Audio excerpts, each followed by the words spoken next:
ಕಮಲಶಿಲೆ ದೇವಾಲಯದ ಗರ್ಭಗುಡಿ ಪ್ರವೇಶಿಸಿದ ಕುಬ್ಜಾ ನದಿಯ ನೀರು ವರ್ಷಕ್ಕೊಮ್ಮೆ ನಡೆಯುವ ನೈಸರ್ಗಿಕ ಸೋಜಿಗ.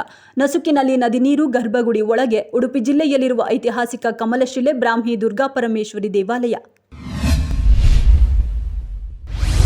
ಸಾಕಾರ್ ವಿಶ್ವ ಹರಿ ಭೋಲೆ ಬಾಬನ ಎಲ್ಲ ಆಶ್ರಮಗಳಲ್ಲೂ ಪೊಲೀಸರಿಂದ ತಪಾಸಣೆ ಶುರು. ಹತ್ರಾಸ್ ದುರಂತದಲ್ಲಿ ಮೃತರ ಸಂಖ್ಯೆ 121ಕ್ಕೆ ಏರಿಕೆ. ಹರಿಯಾಣ, ಮಧ್ಯಪ್ರದೇಶ, ರಾಜಸ್ಥಾನದ 6 ಮಂದಿ ಬಲಿ. ಸಮಾಜಘಾತಕ ಶಕ್ತಿಗಳಿಂದ ಕಾಲ್ತುಳಿತ. ಸ್ಥಳದಲ್ಲಿ ಇರಲೇ ಇಲ್ಲ ಎಂದು ಜಾರಿಕೊಳ್ಳುತ್ತಿರುವ ಬಾಬಾ.